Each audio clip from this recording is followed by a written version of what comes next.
going on? Jim from Grassroots Piano Blues Basics today. I'm going to just touch upon the blues scale, and if you are brand new and want to get into this could be a fun exercise. When we do sit down at the piano, we want to have fun. We don't always have to think about clapping and counting. We want to create sounds and color because that motivates us and gives us that dopamine rush that we need to keep going.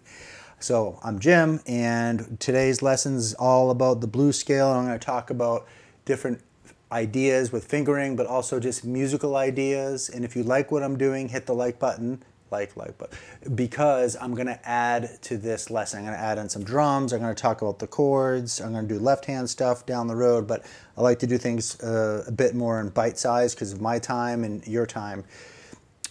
With this lesson, if you do have an understanding on fingerings and name of the notes and what else, very basic rhythms, this will be an easy fit for you. If you haven't done any of that yet, I have like a beginner lesson.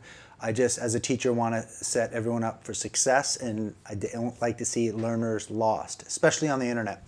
A quick side note, on the internet, there has been I've been noticing this for years, that everything the teachers need to teach is fast and flashy, and you don't need music and all that. And I feel like, not that you asked, but I feel like music's an auditory art, obviously, and we need to learn by ear, but don't cheat yourself. If you can learn a little bit about music, a little bit at a time, you'll be much better off down the road. Your brain's gonna work differently. You're gonna be able to buy sheet music. None of us on the YouTube land's just trying to teach everyone so they're like amazing pro music readers. We're just trying to give you the keys to unlock doors so you can learn more. And I'll leave you with this. Wonderful student, has learned a lot, but it's all by visual and has learned by patterns. When I put a piece of music in front of them, they get bored because it's simple. And that's the concern. If we don't get into music reading right away, then what can happen is we get behind, and you're not going to want to play something really simple if you can do all these cool patterns. The last thing is this, especially with piano land, the instrument's already tuned, or it's as tuned as it can be. In piano land, a lot of learners are saying they do it by ear, but it's all visual. And I'm just saying that after decades of experience. Even when I was younger, I'll have learners try to sing something or what they're hearing and they're not sure. And that's something to say because when we get into blues, we're going to talk about a little improvisation and all that stuff, which comes from here. The first thing we're going to do is talk about the C major scale, because we are going to base the blues scale off of the C major scale. So we're going to C blues. What we're going to think about right away is we are going to have three notes that are flat. And we're going to look at E flat, G flat, and B flat. The other note, we're going to start on C, and then we're going to go right to what we call the flat third, E flat. So bye-bye D for now. There's a lot of different ways to talk about the blues, but this is for beginners. So we got C, E flat, and then F. And then we have the G flat, and then make it a half step. What's the word here?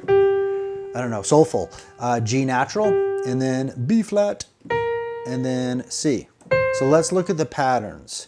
We are playing 4 white notes in the scale: C, F, G, and then the high C. I count that as the fourth white note. So now the E flat, we got E flat, G flat, and B flat. So there's 3 black notes in the scale.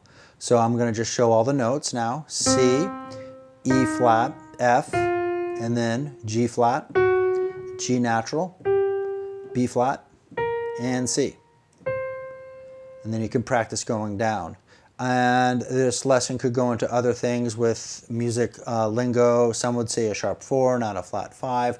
I'm just going to keep everything flats. I find it's easier for learners because if I say flat third, sharp 4, it's just too much lingo. You've been warned, so if you decide to click and go somewhere else, you might get a little more confused. C, E flat, F, G flat, G natural, B flat, C. Yes, this is a beginner lesson, and I like to repeat.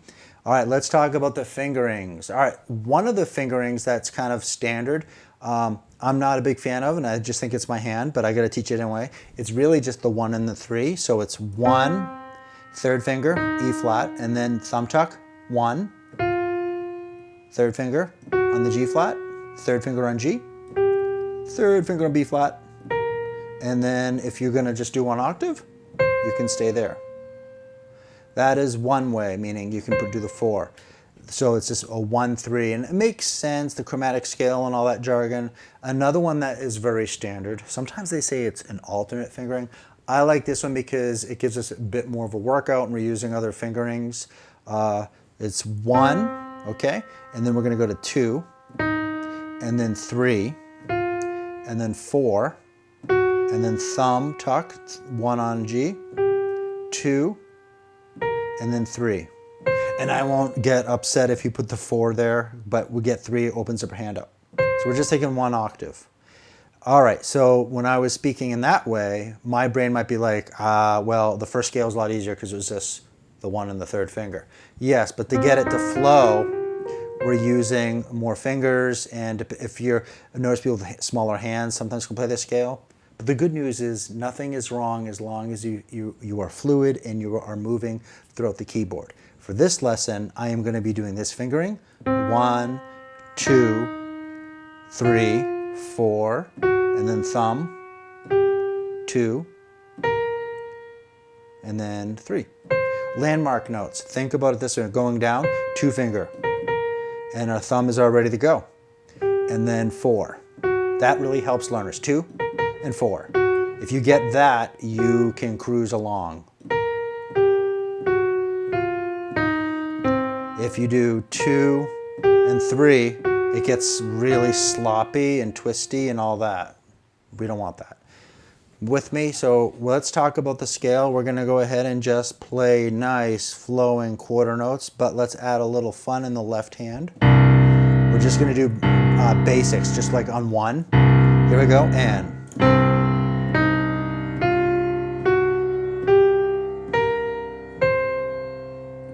And you can repeat it or not.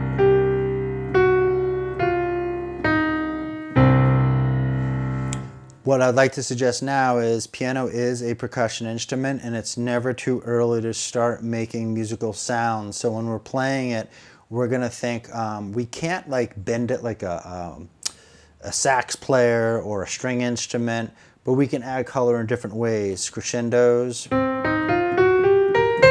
right. Accents on different notes. There's some things that we're going to do when we start improvisation, and what I'd like to suggest is thinking about the scale, just basic first, and when you're ready, you can add in a little crescendo, and that left hand is pretty heavy, so you want to make sure that you can hear that right hand. If you're liking my lesson in regards to me, personality, humor a little bit, go ahead and click the like button. That'd be awesome, helps the channel out.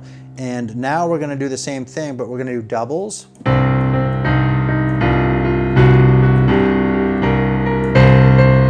right, and we go slower.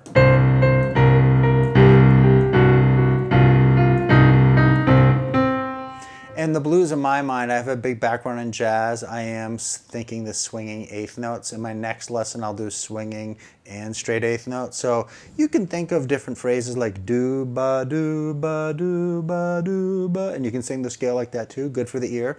But you can think of some people put words to it.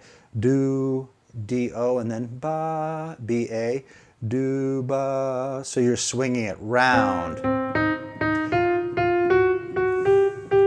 And also just listen to jazz, blues, and all that stuff. It will really get things swinging.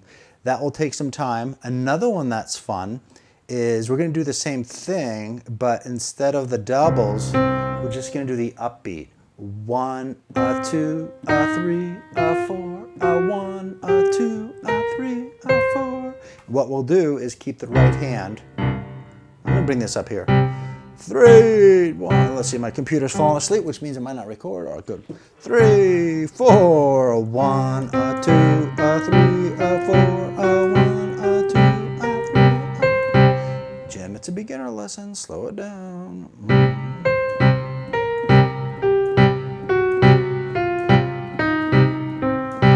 That will be important when we start getting into some improvisation. What we're doing right now is just some basic musical drills to get some skill underneath our belt. And the first thing, if you're playing the scale, you want to do it 10 or whatever times, you want to play, practice, repeat, as it says there, get that fingering down really well. So let's go ahead and talk about triplets. For the non-music readers, you can think of a word that has 3 syllables. Pineapple, that could be good. So you can do, I'll go really slow. Pineapple, pineapple, pineapple. So we're adding 3 notes per beat. So I'll go a little slower. Pineapple, pineapple, pineapple, pineapple. And get it flowing. I changed it because I was talking.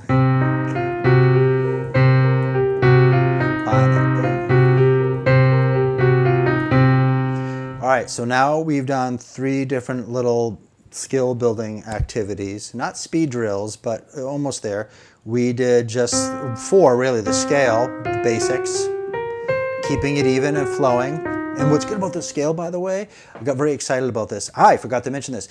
You get to play into the keyboard more, which is so important because a lot of us kind of just hang out here. You have to play into the keyboard. If you don't, it's going to be awkward twisting and all that. So that's a good win-win for technique. And then the next one we did was doubles, swinging, back down to save time. I'll stop there. And then we did upbeats, and it's just on the other side of the downbeat. 1, 2, 3, 4.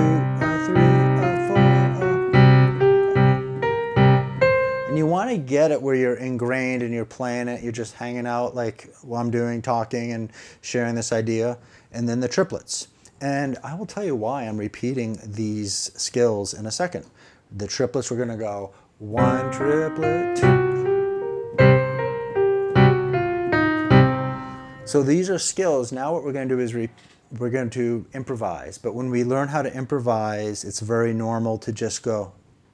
So we are going to take some of those ideas and build off of it. You don't want to take all of them. And we don't have to play the whole scale when we're improvising. Have fun.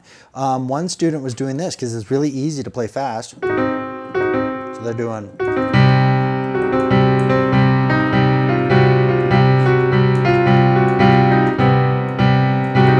and a little splat. That kind of gives us an attitude there. Or like here, a grace note. And that's what we can do. We're not, unfortunately, guitar, we can bend the strings. So in this case, you can just kind of invent some ideas. So now if we improvise, some might just want to do it without a sense of time yet. Like if this is brand new, you could do like a 1, a 2.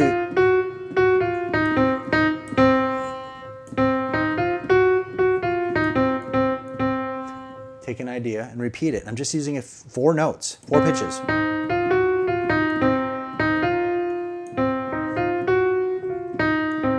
And then maybe 1, 2, 3, 4. All right, so I demonstrated a few things. 1, I did repetition, a call and response. I went up here and I did the triplets and I just kind of changed it a little bit where I just did 3 notes. And this will be like in your second practice. And if you're spending time and 20 minutes goes by and you're having some fun, you're trying some ideas, that's a good thing.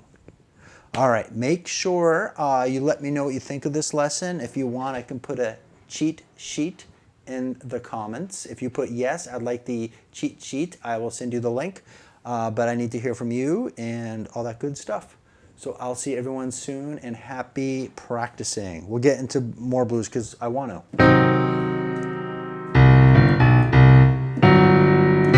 Bye-bye.